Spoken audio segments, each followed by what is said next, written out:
Hey, it's Peter Reed Miller from On Sports Photography with Peter Reed Miller. Today I'm going to talk about photographing the 40th annual Ironman Triathalon in Kona, Hawaii.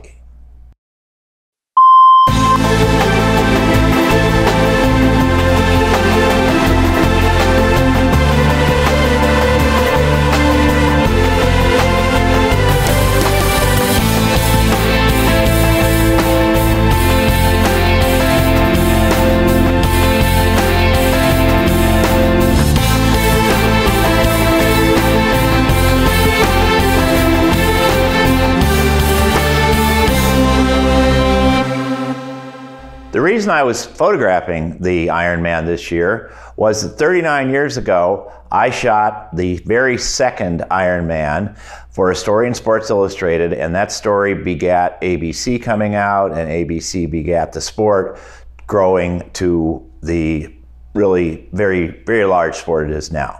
So that's what put me there. But I have to say, I had a lot of misgivings going in. I certainly hadn't photographed an event like that in many years. It's completely changed. When I shot it, there were 15 athletes in it. It was on Oahu. The streets weren't blocked off. Nothing was nothing. It was the definition of informal. Now we have 2,300 athletes on Kona. All the areas are blocked out. The swim course is blocked out, a giant area for all the bikes, transition area. They take over hotels. They take over essentially the whole town of Kailua Kona. Every hotel room is filled, every rental car is rented. So it's a big, big thing now. But the basics are still the same. 2.4 miles ocean swim, 112-mile bike ride, and a 26.2-mile marathon run. Those things don't change. I got into Kailua Kona 2 days before the race. Really had no background, hadn't been out there since it had moved from Oahu. So with the help of a couple of other photographers, we were able to drive the course, the bike course, and the marathon course. The swim course is pretty much, there they go, here they come. You know, you're not gonna go, there are follow boats, but I was not gonna do that. So, So we checked out the bike course, tried to find some spots that would be very scenic. It's lava rock there. It's not the prototypical lush Hawaii. It's dry and barren and hot, very hot. So he did all that. I looked at maps. I really tried to figure out the spots. But honestly, even with a couple of days prep, I know so much more that I would do next year if I were to go back. So much more. The thing about the Ironman is it's a race. There are about 40 professional racers, people who do nothing but train for these events and whose bicycles cost $10,000 and whose swimsuits cost $10,000 for all I know. So there's about 40 of them. And there's about 2,225 people who we call the age groupers. And they're everybody else. And while they are competing against themselves, against the people in their age group, their only goal really is to finish. They're competing against themselves. And these are the interesting people. I mean, the pros are like, poof, they're gone. You know, you want to stay up with them, that's a whole different coverage. Pros are finished, and the guy this year just broke 8 hours to finish the race. But the age groupers, and I mean all age groups, they spread out. They spread way out. And in fact, they finish up until midnight. Now, when I did the original triathlon on Oahu, the winner came in 12 hours. The last person was still going at 8 o'clock the next morning. So over 24 hours. And he was the son of the organizer, which is the only reason why I think they let him keep going. But no, it's an amazing thing. Hard to cover. I mean, you got the 60-mile bike course, so you get assigned a motorcycle rider, and that's what you're doing a lot of. You're riding on that bike, you're getting on, you're getting off, you're setting up, you're shooting, putting your helmet on, putting your helmet off. My advice is find a rider with big saddlebags, because this guy didn't have them. But you know, as far as equipment, now that we're talking about storing it, I basically used 2 cameras and 2 lenses. I brought 3 cases of gear. What it broke down to were the Canon R, which I've talked about a little bit, and we'll talk about some more in the future. The Canon R mirrorless with the 24 to 105, which was just great to have. I had it around my neck for 14 hours. It is so nice and light and sweet and sharp and all those other wonderful things. And then EOS 1 DX Mark II with the 100 to 400, the Series 2 100 to 400. Covered everything. It was great.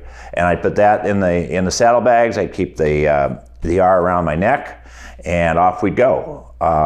Swim start, which is the actual beginning of the race, I shot from a boat. They took a bunch of us out in a boat. And then it just kind of goes, it gets very organic at that point. People are everywhere doing everything. What I did, which I really enjoyed, was I got there about 4 in the morning. And I went into the transition area, which is where everybody's got their bikes, and everybody's got to work on their bike because they can't leave air in the tires overnight because the tires pop and all this. So here are all these people, all these faces, and basically at this point, for whatever reason, they're happy. I guess I understand why they're happy, but they're happy. And so when you point a camera at them, they give you something, most of them. I mean, some people are a little serious, but to me, that was almost the most fun I had. I mean, the rest of it is, okay, here they come swimming. Okay, there they go on the bike. It's nice pans and blurs and things on the bike.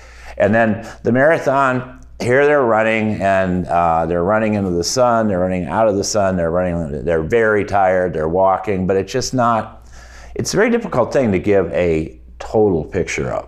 So I kind of found myself all through the race focusing. I did the finish line for the male, but I really found myself focusing on just the individuals, the age groupers, the people who were just there. They weren't going to get paid. They were going to get, you know, as they say, swim 2.4 miles, bike 112 miles, run 26.2 miles, brag for life. One of my most favorite places to shoot during the race was about 35 miles out on the bike course. There was a long sloping hill. It was a turn and a hill, and you could just get this nice shot of a bunch of riders all spread out coming up the hill around the turn, and it just filled the frame really nicely. There's another spot out near the middle of the marathon course called the Energy Labs. It's out by the airport, and they have all this energy research down the road.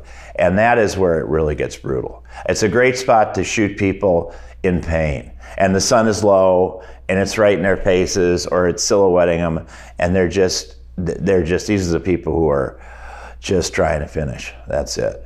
So those are a couple of spots I liked. I did not use a helicopter this year. They were very restrictive about the helicopters.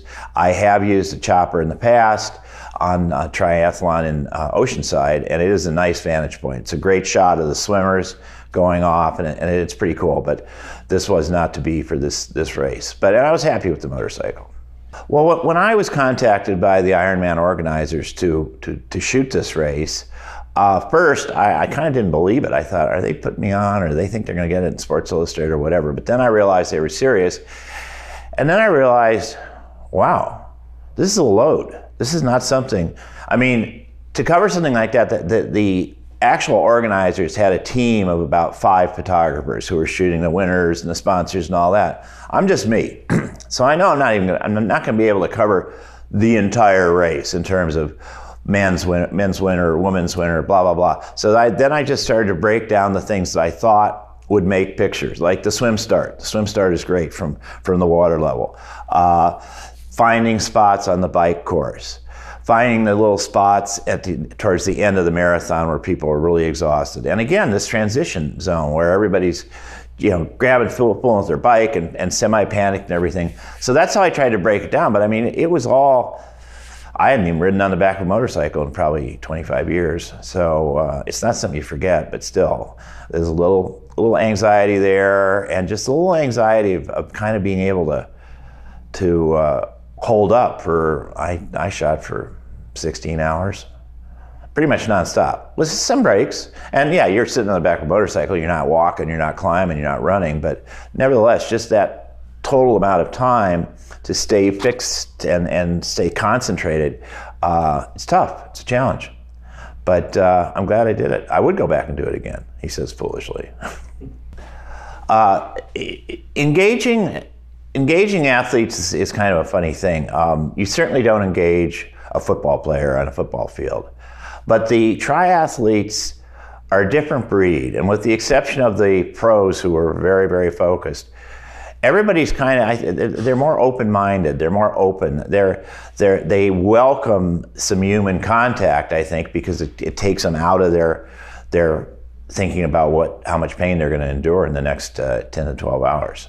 So I think it was a situation that's kind of rare in shooting sports where engagement was welcomed.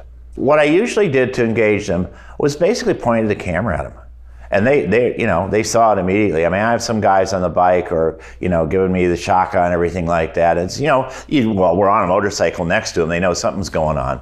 But even in the transition area, I just walked around and just caught people's eyes. Took a couple of pictures, wished them good luck, and moved on. I didn't want to take them away from what they were doing. But at the same time, I think just having a little human contact is good. What is a winning shot in a triathlon? That's a good one.